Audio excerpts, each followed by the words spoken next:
Um passeio pela história do Adventismo é revelador. Podemos acompanhar mudanças de ênfases, períodos históricos onde preocupações teológicas se tornaram dominantes e principalmente a reação com o meio externo, que no caso é o mundo evangélico e, num contexto mais amplo, o mundo que o cerca. O mundo contemporâneo também tem desafios para o movimento adventista. Especialmente vivemos numa época pluralista, onde todas as propostas religiosas interagem entre si e muitas vezes é quase que um pecado assumir a posição de que você possui a verdade. Isso é visto como uma extrema arrogância. Ao mesmo tempo, o Adventismo surgiu como um movimento com uma identidade profética, destinado a ser o remanescente da profecia. Desde o Antigo Testamento, esse termo remanescente, ele identifica uma parte do povo de Deus que permaneceria fiel e que, portanto, seria poupada, preservada. É o remanescente que será salvo. E ao longo da história, Deus teve diversos remanescentes, ou seja,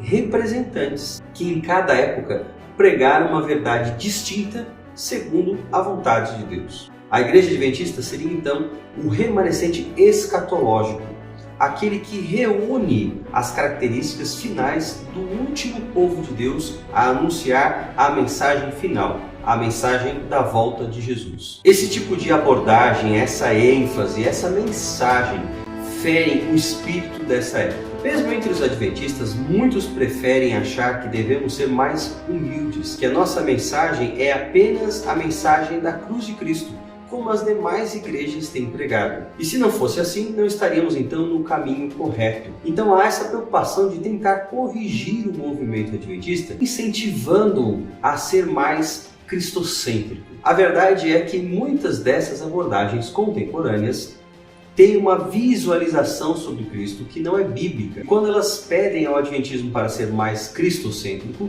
o que elas estão querendo dizer é que devem seguir a Cristo da maneira como elas enxergam. Um Cristo que se ajusta à cultura evangélica geral ou mesmo à cultura contemporânea. Um Cristo que não se importa com o estilo de vida, mas apenas com aquilo que está no meu coração. Um Cristo que não só me aceita como um pecador, mas que de alguma maneira me deixa continuar sendo um pecador, como se esse estado de debilidade do cristão fosse necessário para um relacionamento com Deus, um Deus que estaria sempre disposto a acolhê-lo. É bem verdade que servimos a um Deus amoroso, um Deus que se preocupa, um Deus que está sempre aí disposto a ajudar, a nos salvar. Mas é verdade também que a Bíblia enfatiza que esse Deus quer ver o nosso crescimento espiritual, quer nos transformar à imagem e semelhança de Jesus Cristo. É por isso que o Adventismo fala tanto de estilo de vida, porque ele enfatiza a verdade de Deus para cada área da nossa vida. Aliás, vamos ser sinceros, essa onda de revisionismo atinge especialmente os escritos de Ellen White, não só uma das pioneiras do movimento adventista, mas também aquela que é vista como a voz profética do movimento. E por que ir contra os seus escritos? Por que rejeitar os seus conselhos? Porque muitas vezes eles parecem muito severos. Eles falam de coisas específicas, eles dão instruções muito detalhadas. E alguns rejeitam isso como se fosse legalismo, como se a vida cristã fosse uma vida de mais liberdade. Essa liberdade que alguns querem de fato é uma liberdade contrária ao Evangelho. No Evangelho nós somos livres do pecado, livres para servir a Deus, mas não livres para fazer a nossa própria vontade humana egoísta,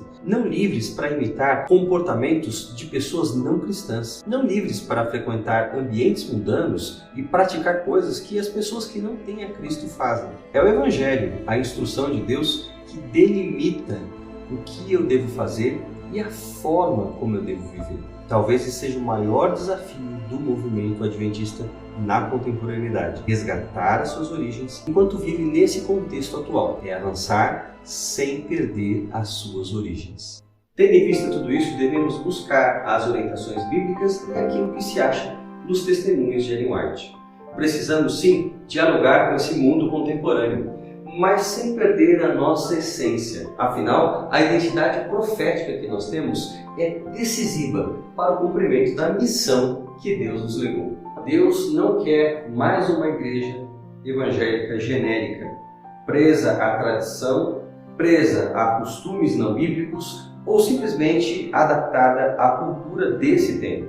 Deus tem uma mensagem distintiva, de advertência, antes da volta de Jesus e devemos estar preparados para transmiti-la às pessoas. We have this hope that burns within our hearts, hope in the coming of the Lord.